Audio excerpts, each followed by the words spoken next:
Lisir wangi sliramu tumaking sirno ojo tangi kanmu guling awas jok ngetoro aku lagi bang wingo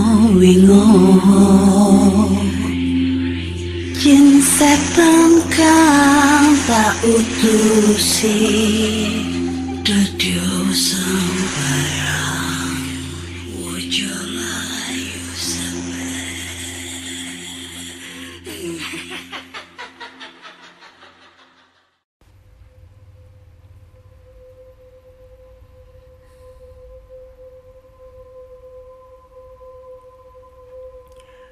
Assalamualaikum warahmatullahi wabarakatuh. Selamat datang di podcast kisah horor.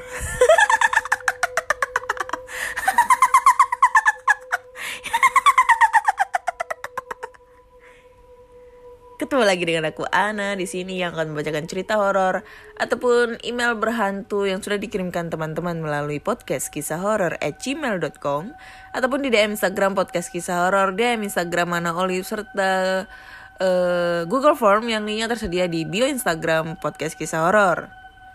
Ketemu lagi di episode 98. Nggak kerasa ya, kurang 2 episode lagi udah menuju 100 episode. Dan terima kasih banyak sebelumnya buat teman-teman semua pendengar podcast kisah horor yang setia sampai sekarang mendengarkan podcast kisah horor sampai menuju episode 98. Aicie, mantap. Ya, gimana kondisi di daerah kalian? Apakah sudah mulai musim penghujan? Kalau di Surabaya itu udah mulai hujan ya. Walaupun belum terlalu sering-sering hujan, tapi cuacanya udah sering mendung banget. Jadi hawanya hawa sejuk gitu loh. Surabaya udah mulai hawa sejuk dibandingkan sebelum-sebelumnya ya, karena Surabaya udah terkenal banget karena cuacanya itu panas kayak gitu ya. Lalu karena banyaknya teman-teman pendengar podcast kisah horor yang menanyakan tentang masalah yang aku pakai di tangan, aduh banyak banget nih yang nge-DM, Kak Ana Hindu ya, Kak Ana ini ya, kok pakai gelang itu gitu, pokoknya banyak banget. Ya aku akan menjawabnya di sini ya, karena sebenarnya aku tuh nggak mau ngejawab, cuma terlalu banyak banget yang nanya sampai sekarang, jadi aku jawabnya di sini aja di episode 98. So buat teman-teman semua, kenapa pada nanya kok Kak Ana pakai gelang tridatu yang biasanya dipakai sama orang-orang Hindu gitu. Jadi ini ada sejarahnya guys gitu. So buat yang pertama, yang sebelah kiri ini udah lama banget aku pakai, udah bertahun-tahun aku pakai. Ini sebenarnya ya ada sejarahnya lah, sejarah kelam gitu. Jadi ya gak usah aku jelaskan. So ini pemberian dari orang. Lalu yang kedua ini juga pemberian dari orang yang sebelah kanan ini. Ya baru-baru ada sekitar 2-3 bulan yang lalu. Ini gara-gara pas aku kan sekarang itu kegiatannya kalau pulang kerja itu suka, kalau ngelihat ada kucing di pinggir jalan itu aku suka ngasih makan gitu loh. Jadi setiap hari itu yang aku bawa itu makanan kucing terus di dalam tasku. Nah kebetulan di area deket-deket pura, deket di daerah mana ya, aku lupa, di daerah Perak situ. Nah aku tuh ada lihat, pertama itu yang aku lihat itu ada kucing. Jadi aku ada kucing di situ lagi sama anak-anaknya gitu ya, cari-cari makan. Nah aku kan iba gitu, jadi aku berhenti, terus habis itu aku kasih makan kucing. Tapi sebelumnya aku izin sama yang penjaga pura, mau ngasih kucing di depan tempat ibadah gitu loh, kan ya nggak enak kan ya, tempat ibadah masa dikotorin gitu. Tapi nggak di dalam puranya, cuma di depannya gitu loh, depan halamannya. Dan si penjaga itu memberi izin gitu loh, kan saya izin, nanti kalau sudah selesai kucingnya saya tungguin kok, nanti kalau sudah selesai nanti saya bersihkan sisa-sisanya. Dan si penjaganya itu mengizinkan. Gak lama kemudian penjaganya itu ngampirin lagi, terus ngasih lah ini gelang Tridatu ke saya karena dia ngeliat saya pakai gelang juga Tridatu. Ditanyain, dipikir tuh saya mualaf gitu, padahal dari lahir sampai sekarang alhamdulillah muslim gitu. Terus dikasih Tridatu, ya ibaratnya kayak tanda apresiasi karena ibaratnya itu ya kayak memperhatikan sesama ya nggak lah, maksudnya tanda terima kasih karena sudah memberikan makanan ke kucing itu gitu loh, ibaratnya gitu. Jadi itulah sejarahnya kenapa aku pakai gelang Tridatu di tangan kanan sama tangan kiri. Udah aku jawab ya semuanya ya. Yang pada nanya-nanya nggak usah nanya lagi, udah aku jawab gitu. Oke. Kita lanjut ya, langsung aja kita baca-baca cerita. Dan cerita pertama datang dari email. So, kita langsung aja bacakan.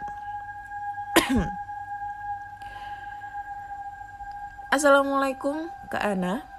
Mohon jangan disebut emailnya. Saya cuman project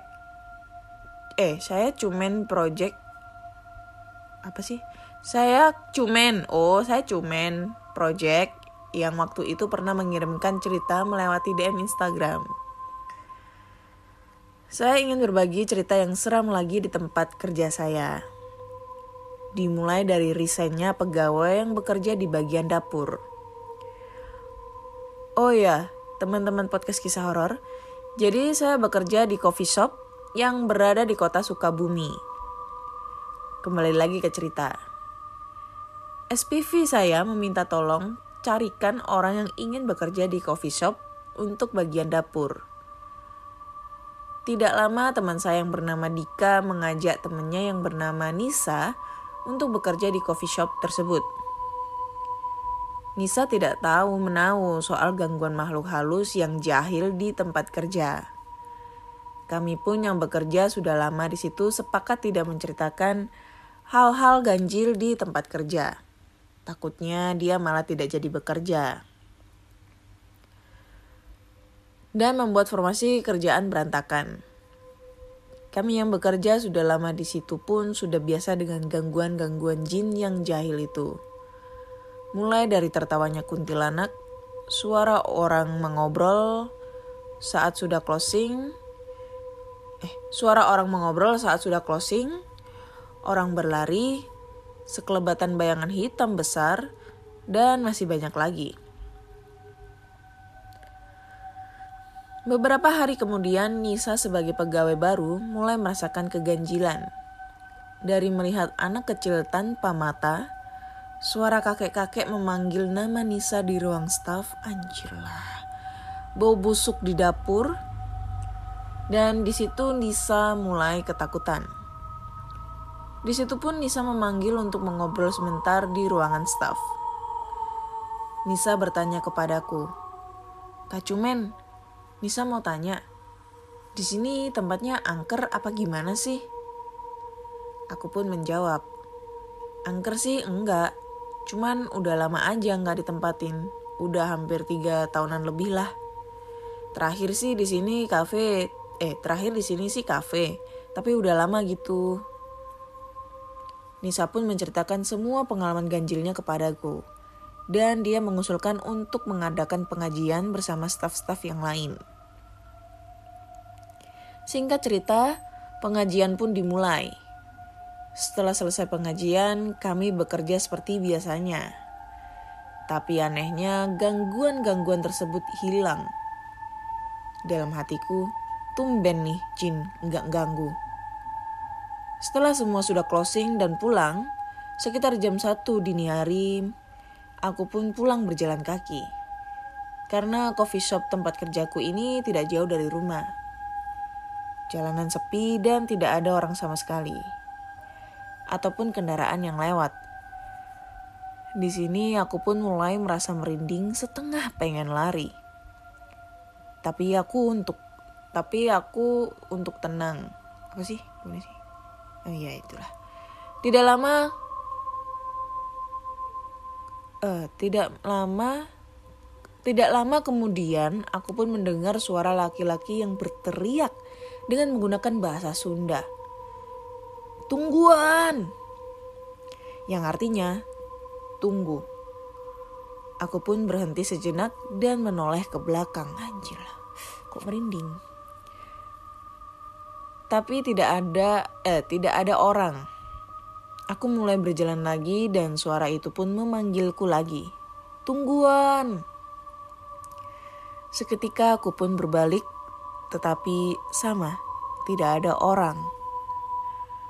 Aku mulai berjalan kembali dan mempercepat langkah kakiku. Dan terdengar lagi suara itu. Aku pun jengkel dan menjawab dengan nada kesal menggunakan bahasa Sunda juga. "Tungguan, lamun narek mah, hayu ngilu. Hayu dah." Yang artinya, tungguin, kalau mau ikut hayu. Tiba-tiba punggungku berat seketika seperti ada yang ingin digendong denganku. Setiba aku di rumah, aku langsung tidur. Anjir lah, dia tipu mulu. Kebesokan harinya aku bercerita dengan ibuku soal kejadian semalam. Dan ibuku membawaku ke Pak Ustadz yang berada di belakang rumah. Aku menceritakan ke Pak Ustadz kejadian semalam. Kata Pak Ustadz, "Ini mah jin jahil. Waktu itu kalian pengajian, dia pengen ikut. Karena tempatnya sudah dibaca-bacain oleh surat-surat Al-Quran. Sekarang sudah hilang, sudah Bapak pindahkan ke tempat yang jauh. Dia ikut sama kamu itu yang ikut sama kamu itu bisa disebut genderuwo." Anjir lah, genderuwo. Di situ pun aku kaget. Setelah itu aku pun langsung ke tempat kerjaku. Tapi teror-teror jin jahil itu makin menjadi. Ketika aku di rumah, jin itu menggangguku. Ibuku dan aku saja yang mereka ganggu. Keluarga yang lain tidak. Seminggu berlalu dan aku pun merasa stres karena gangguan-gangguan dari jin jahil itu. Aku pun berinisiatif menemui Pak Ustadz yang berada di belakang rumahku. Tapi sayang, Pak Ustadz tidak ada di rumah. Kata anaknya, beliau sedang mengajar ngaji di masjid yang berada di kecamatan sebelah.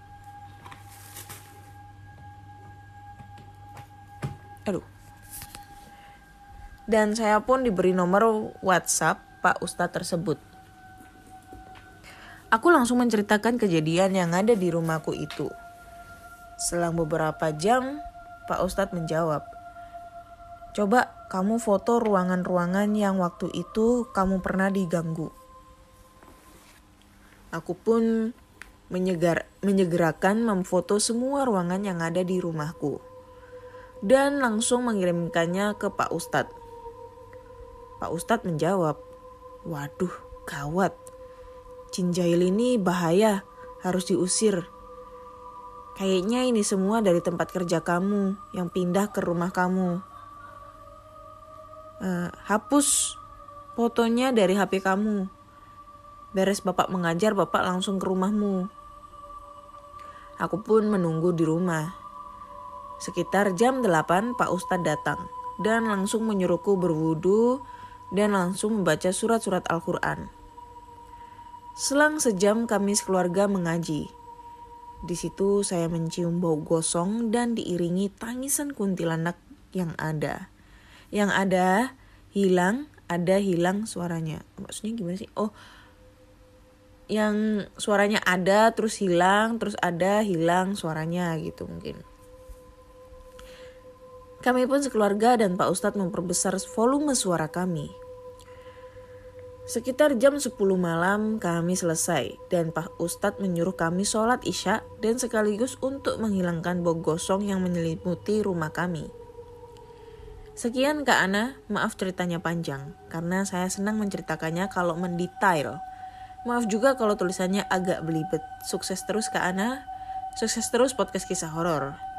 Oh iya kak, saya memberitahu kalau di Sukabumi ada tempat angker, yaitu pabrik sepatu Venus. Bisa di googling aja kak. Terima kasih kak Ana, nanti aku kirim lagi dan kisah seremku. Oke, thank you ya. Siapa namanya tadi? Cumen apa Cumen sih? Cumen ya? Ya Cumen.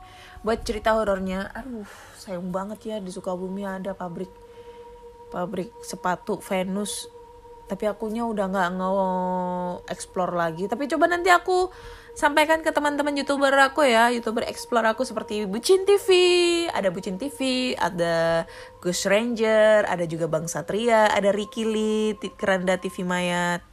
Nah itu kalau kalian tahu mereka semua. Ya itu teman-teman saya. Gitu. Serem ya ceritanya ya. Ya itu gara-gara lu kali ya yang bilang hayu udah kalau mau ikut. Nah itu jadinya mereka semua jadi merasa kayak wah welcome to new house gitu ibaratnya ya. Selamat datang di rumah baru. Jadinya ya itu elunya aja yang bego. Kenapa harus diiyain, dihayuin gitu loh. Kenapa gak harus cewek yang hayu? Kalau cewek yang hayu kan lumayan langsung dinikahin jadi istri. Habis itu mak lu ngomong cucu. Wih, mantap kan. Gitu. Duh. Aku mau komentar apa ya? Tapi ini emang serem sih ceritanya. Serem tapi masih belum membuat saya terlalu merinding banget. Maksudnya belum membuat saya merinding sekali. Baru-baru merinding sekejap terus hilang gitu. Tapi ya buat teman-teman semua, kalau misalnya kalian diganggu, misalnya ada yang ya kayak ini tadi si Cumen bilang, ada yang bilang tungguin terus kalian asal nyeplos. Ayo dah kalau mau ikut, nggak usah ngomong tungguin gitu. Jangan dibales pokoknya omongannya, mending kalian langsung jalan aja. Karena ya percaya nggak percaya itu jadi suatu pertanda ajakan buat mereka. Ya mikirnya mereka itu lu itu ngajak mereka gitu buat ngikut sama lu gitu. Jadinya lu yang diganggu. Makanya ya gitu dah pokoknya. Sebel. Aduh. Oke. Langsung aja ya next ke cerita berikutnya.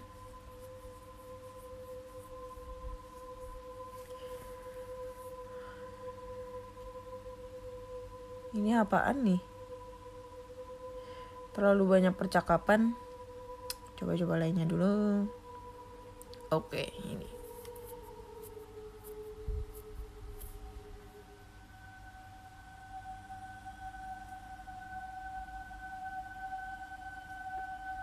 Ini udah kayaknya. Ya, inilah. Oke.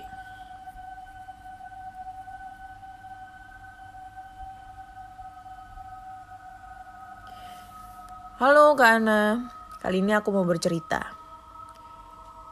Jadi aku mulai ya Kak ceritanya. Sebut saja Udin, teman guruku. Di era mereka masih remaja. Malam itu hujan gerimis. Alangkah enak bila tarik selimut seperti pemalas. Tapi tidak dengan mereka. Cuaca apapun tetaplah mengaji. Kebetulan saja malam itu sedang hujan gerimis. Sepulang dari mengaji. Nah, si Udin ini pulang sendirian. Dengan sarung kesayangan yang disampingkan ke bahu macam orang ronda malam. Suasana malam di desa sangat beda di kota. Walaupun penerangan lampu sudah menyala, tetap masih gelap atau remang-remang karena masih banyak pohon dan kebun. Si Udin melewati jalan gang ini. Gang yang bersebelahan dengan gang rumahku. Hanya dibatasi jalan utama. Jika digabungkan masih lurus dengan jalan gang rumahku. Udin berjalan dengan santai. Tiba-tiba ada suara. Srek, gedebuk. Benda jatuh dari pohon kelapa yang berjarak tidak jauh dari rumahnya. jauh darinya. Dia melihat itu sebuah kelapa yang masih hijau dan jatuh memutar menggelinding ke arahnya. Dengan perasaan senang akhirnya si Udin mengambilnya. Lalu menggandongnya dengan sarung sambil berkata, "Asik, nemu degan hijau. Nanti saya belah di rumah," dalam hati. Dan tiba-tiba ada suara, "Isyik, idim-idim diginding ingit." Apaan anjir? Isyik, idim-idim diginding ingit. Asik, dingin-dingin digendong hangat. Anjir lah, bahasa apa anjir? Sontak si Udin kaget mendengar itu. Lalu dia melihat kelapa yang digendongnya. Dan apa yang terjadi? Alamak, itu bukan kelapa, tapi sebuah kepala. Dan tersenyum meringis pada Udin. Sontak Udin kaget. Lalu membuang kepala tadi dan mengambil langkah 1000 alias lari. Mendengar cerita ini kami merasa merinding, tapi lucu juga. Karena bahasa Jawa demitnya membuat tertawa. Hantu gundul pringis ini terkenal di beberapa daerah. Ada juga yang menyebutnya si gelundung pringis, menggelinding, menyeringai, atau meringis. Entah kalau di daerah kalian itu apa namanya. Dan mengenai hantu ini, saya teringat kisah nyata lagi dari tetanggaku. Rumahnya dekat dengan rumahku. Malam itu ada acara pengajian di masjid. Entah pengajian apa, saya lupa. Nah, sebut saja Bude Amini. Dia akan berangkat ke masjid dengan putranya bernama Jayani, yang saat itu masih kecil. Ketika melewati samping kebun kosong, dan kebetulan depan rumahku ini masih kebun kosong, hingga ujung gang atau sampai depan rumah Bude Amini, karena rumahnya paling ujung. Ketika hendak melangkah, tiba-tiba ada suara kelapa jatuh. Bude berpikir, lumayan, besok pagi buat nyantan sayur, katanya. Setelah dikejar, itu kelapa bukannya berhenti, malah terus menggelinding hingga ke parit milik warga.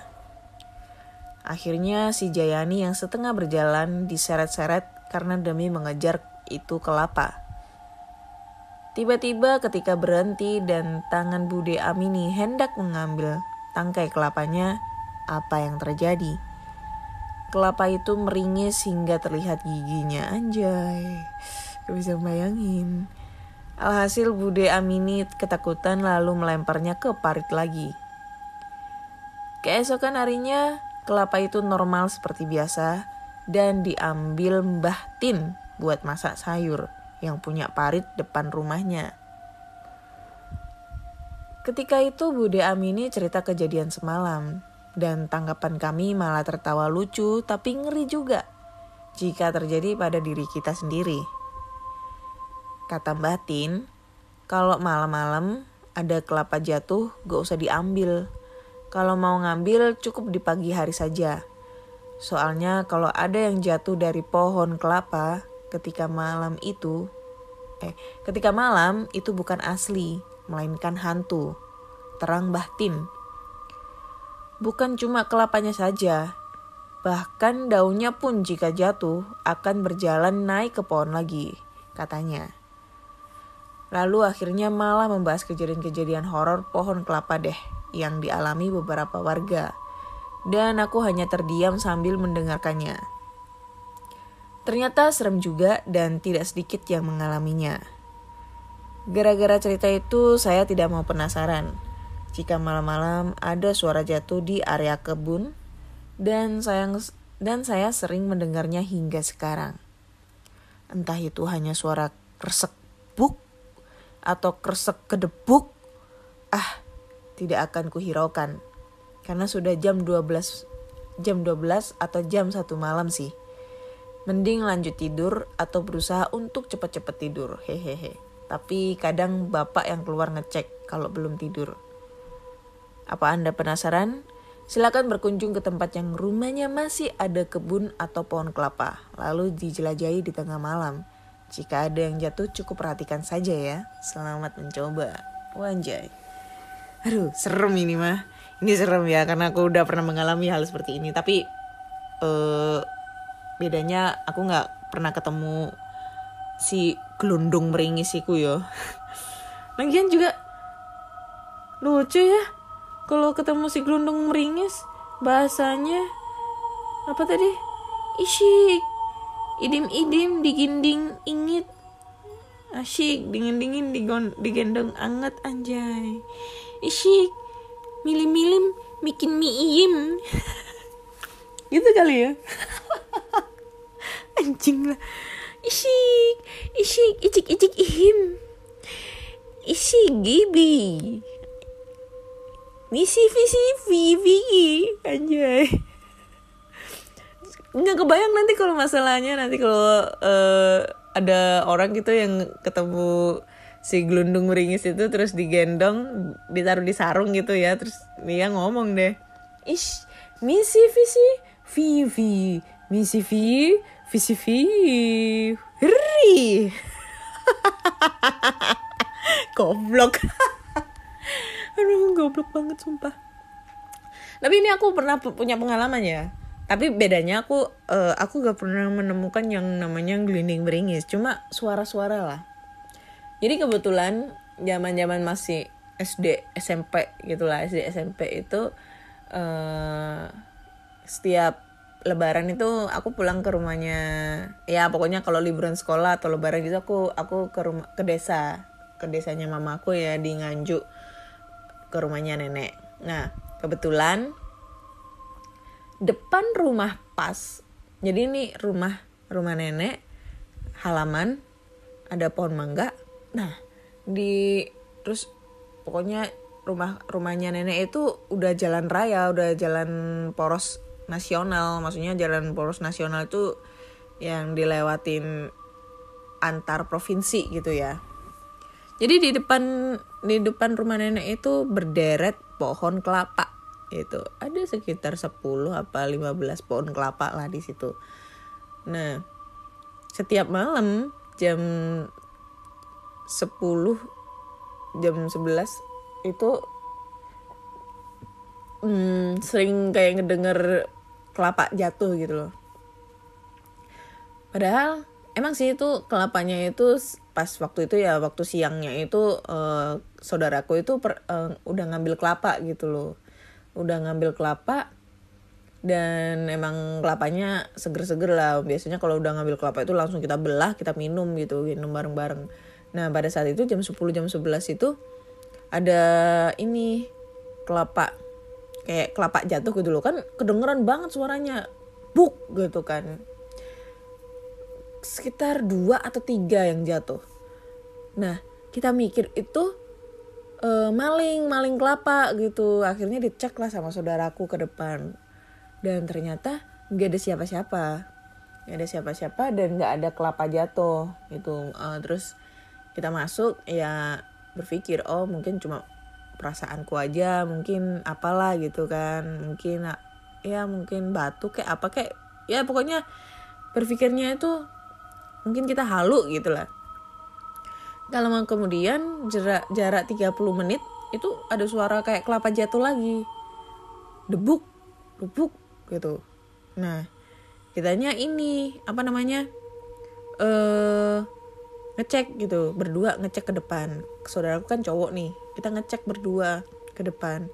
Ada tuh kelapa satu gitu, kelapa satu jatuh ke tanah. Tapi yang jadi anehnya itu posisinya kelapanya itu dari posisi diem nih ya, tiba-tiba gelinding cuy, gelinding gitu.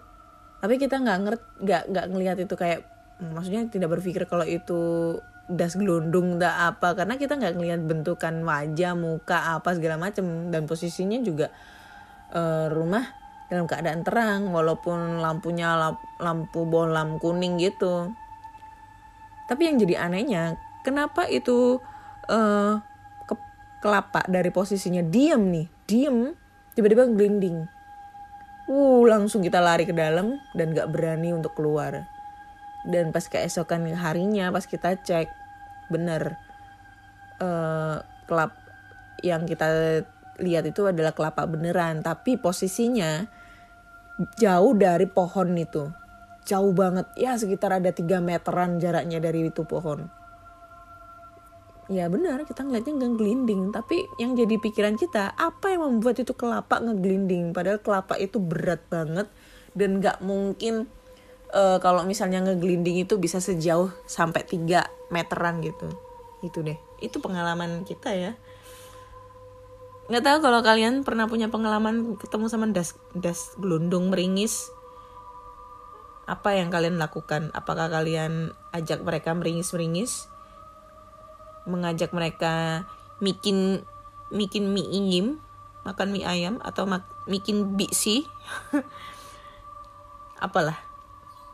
Jadi kalian bisa kirim aja cerita-ceritanya ya.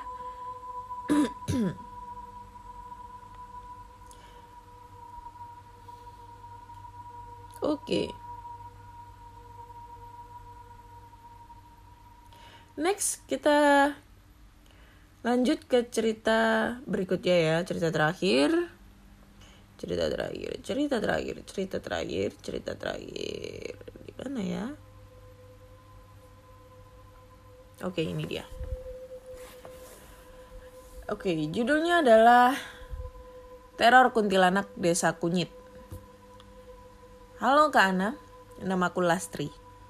Aku berasal dari Desa Kunyit. Mohon maaf, nama desa aku samarin, biar tidak ada kesalahpahaman. Tak jauh dari rumah ada area pemakaman, tapi gak begitu luas. Awalnya pemakaman itu cuma pemakaman keluarga yang punya tanah. Tapi lambat laun dipakai sama warga sekitar. Area pemakaman ini berada di perbukitan, tapi datarannya cukup rendah. Dulu di sini tidak ada jalan, tapi sekarang sudah dibuat jalan dan posisi jalan lebih tinggi daripada area pemakaman. Di samping area pemakaman adalah persawahan. Di situ ada sawah bude sama sawah milik ayah. Setelah melewati area pemakaman, ada jalan pertigaan. Jalan lurus menuju hutan dan di dalam hutan ada makam keramat. Tak jauh dari hutan dan makam keramat ada perumahan penduduk. Tapi di situ cuma diisi sekitar 20 anggota keluarga. Kalau ambil jalan kanan, tak jauh dari situ ada rumah nenek dan tante. Sedangkan untuk sebelah kiri adalah area pesawahan yang luas. Balik lagi ke area pemakaman yang ada di bawah jalan. Di sisi kanan kiri makam ada pohon Kamboja. Malam Jumat, terjadi hujan lebat bercampur angin. Salah satu pohon Kamboja tersebut tumbang mengarah ke jalan. Pagi harinya warga berinisiatif untuk menebang pohon tersebut. Pohon sudah ditebang dan malam harinya mulai ada keanehan. Di area perumahan yang setelah melewati hutan, perumahan tersebut mulai didatangi oleh sosok kuntilanak. Anjay. Dia terbang ke sana kemari sambil tertawa cekikikan.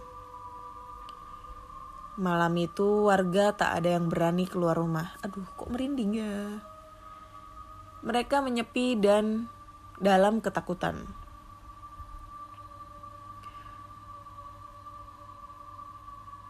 Suasana hening membuat tertawa kuntilanak tersebut menjadi begitu nyaring terdengar. Para orang tua ketakutan sambil memeluk erat anak-anaknya. Tak mendapatkan respon dari warga di situ. Sekitar pukul 8 malam, dia mendatangi rumah nenek. Kebetulan nenekku waktu itu sedang sendirian di rumah. Di samping kiri rumah nenek adalah musola. Di sebelah kanan rumahnya ada makam bayi. Sedangkan di belakang rumahnya adalah rumah tante. Waduh, makam bayi cuy. Sehabis sholat isya, nenek sambung mengaji dan dia belum melepaskan mukenanya. Nenek memilih sholat di rumah karena cuaca di luar sedang dilanda hujan yang begitu hebat. Ditambah lagi listrik mendadak padam, membuat suasana malam begitu mencekam. Suasana sunyi senyap. Hanya suara hujan dan nyanyian katak yang mengiringi gelapnya malam.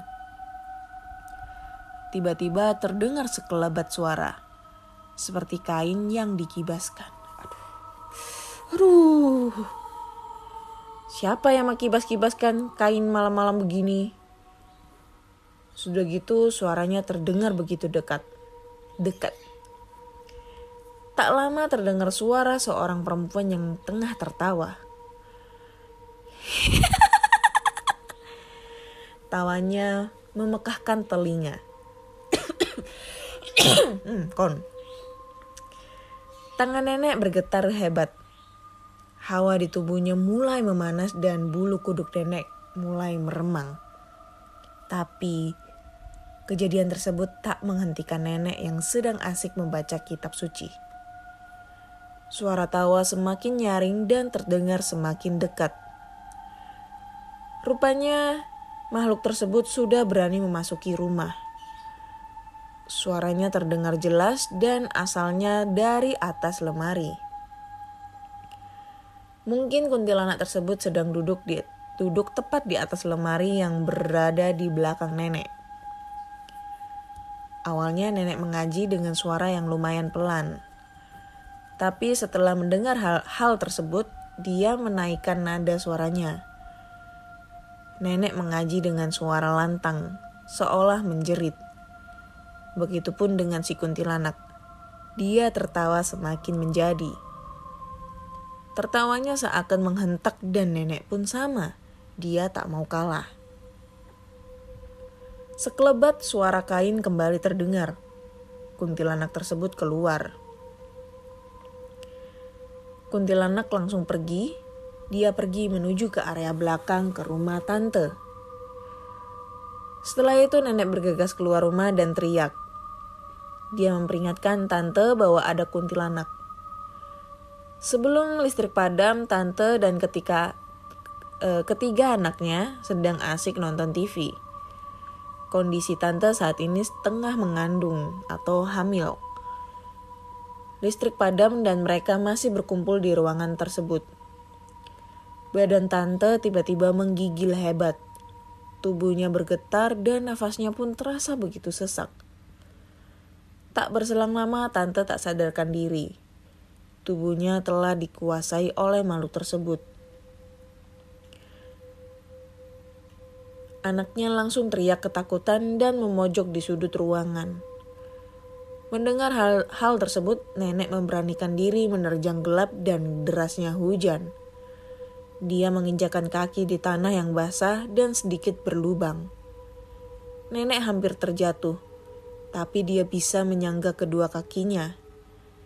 Nenek terus berlari dan masuk ke rumah tante. Secepatnya nenek menuju ke ruangan yang ada TV-nya. Terlihat ketiga anak tante sedang menangis ketakutan dan mereka berlari bersembunyi di belakang neneknya. Nenek menyuruh sosok tersebut untuk keluar, tapi dia berusaha melawan.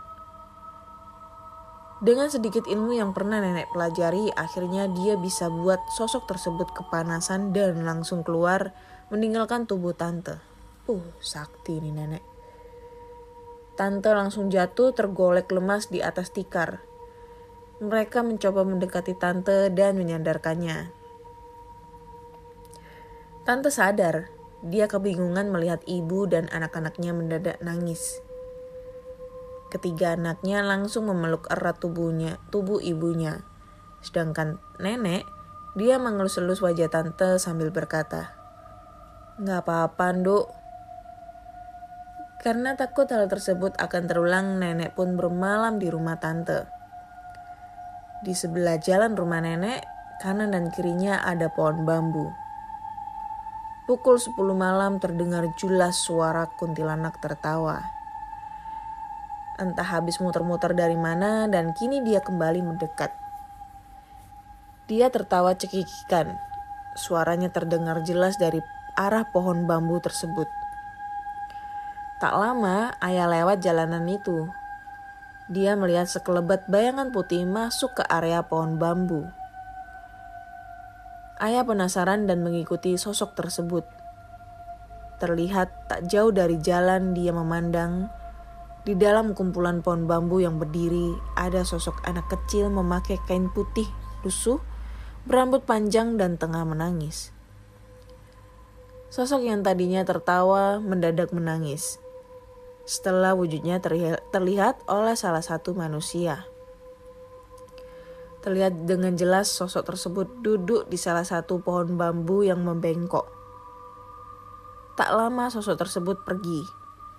Sekelebat kain melayang di udara, dia terbang meninggalkan ayah.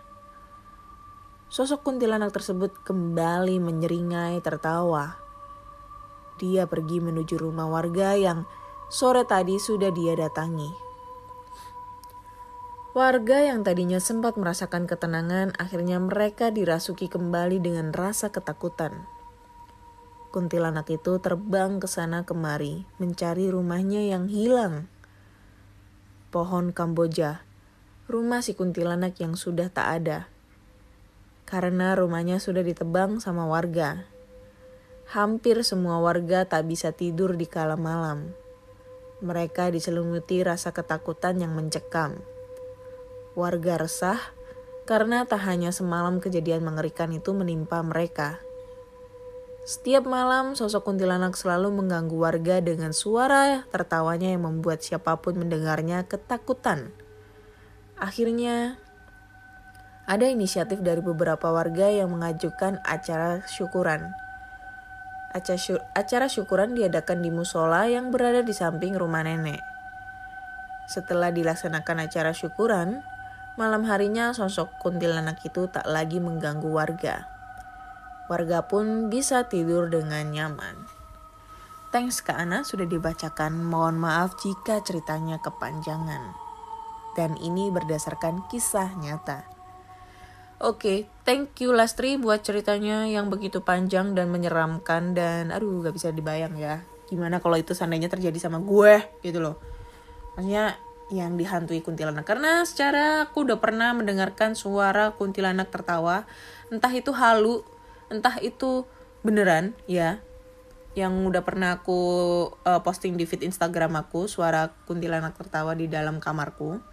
Karena emang sih kebanyakan ada anjay apa tadi anjay. Halu. Oke. Fokus. Kurang dikit lagi. Jadi setelah banyak orang-orang dan teman-teman yang aku kasih dengan video tersebut, banyak yang mengira kalau video yang aku posting di Instagram aku itu beneran. Pertama beneran, yang kedua itu halu. Karena emang posisinya pas ketawa itu ketimpa dengan suara TV gitu. Kenapa di situ ada suara TV? Karena memang pada saat itu sebelum terjadi ketawa, aku sudah merasakan hal yang tidak enak. Maksudku tuh udah ngerasa yang apa ya? Ngerasa ketakutan dulu lah. Karena sebelum suara tertawa terjadi itu udah ada suara-suara nangis kayak suara-suara apa kayak gitu kan. Nah itu waktu itu aku emang inisiatif buat ngerekam pada saat aku tidur. Dan HP aku nyalain dalam mode video, terus aku taruh di meja dan posisi mejanya itu menghadap ke pintu. Karena mikirku itu pintu kamar itu bawahnya itu kolongannya itu ini kebuka gitu loh, ada kolongan gitu loh. Jadi nggak rapat pintunya kan, bawahnya itu ada kolongnya. Jadi tikus atau apa bisa masuk gitu loh ibaratnya. Nah mikirku itu kalau aku nyalain video, mode video, ada tangan gitu kayak ada bayangan yang lewat di depan pintu gitu. Nggak taunya ada suara kuntil linik ketawa dan itu serem banget, jelas banget, dan posisinya itu kayak berada di dalam kamar. Tapi sih kata orang-orang kalau suara kuntilaniknya ini terdengar jelas di samping kita, keras banget, itu tandanya dia jauh sama kita. Tapi kalau suaranya terdengar samar-samar, nah itu baru dia tuh posisinya itu ada di dekat kita. Gitu. Ya walaupun itu posisinya dekat atau jauh, tetap aja serem anjir, suara ketawanya itu anjim lah, serem banget gitu loh. Jadi ya nggak bisa membuat aku nggak bisa tidur. Walaupun udah terjadi suatu insiden ketawa gitu, tetap aja aku nggak bisa tidur. Jadi kalau tidur tetap malam, dini hari, tengah malam. Tapi aku selingi buat main game gitu kan, sambil TV aku nyalain, biar pokoknya waktu aku tidur itu TV tetap aku nyalain, biar kelihatan suara rame gitu loh, nggak sepi kayak gitu. Dan ini mungkin kuntilanaknya ya bener banget, ini kuntilanaknya mungkin merasa terganggu karena rumahnya itu udah ditebang. Karena kebanyakan itu kalau di area pemakaman, rumah mereka itu adalah pohon Kamboja. Seperti yang udah aku ceritakan di episode-episode yang sebelumnya, nggak tahu episode berapa ya, udah lama banget itu. Aku pernah cerita kalau zaman aku ngekos itu pernah ngelihat sosok kuntilanak. Ini temen aku ya, pernah ngeliat sosok kuntilanak itu lagi duduk di atas pohon Kamboja.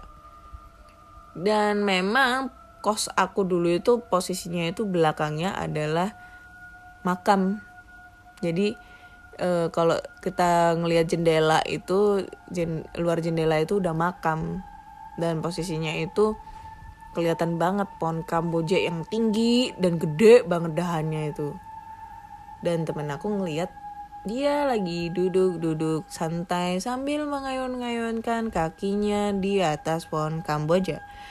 Kebayangkan gimana seremnya anjim lah. Kayak gitu. Mana ya itu jadi, makanya ini juga buat peringatan buat teman-teman semua yang lagi hamil ya, yang memang masih percaya dengan hal-hal yang begituan. Tolong kalau lagi mungkin kakaknya, ibunya atau siapapun, mungkin kalian juga mungkin lagi hamil, kalian bisa berjaga-jaga dengan menggunakan membawa peniti, jarum atau apapun lah yang ada berhubungan dengan benda tajam atau gunting lipat. Karena di situ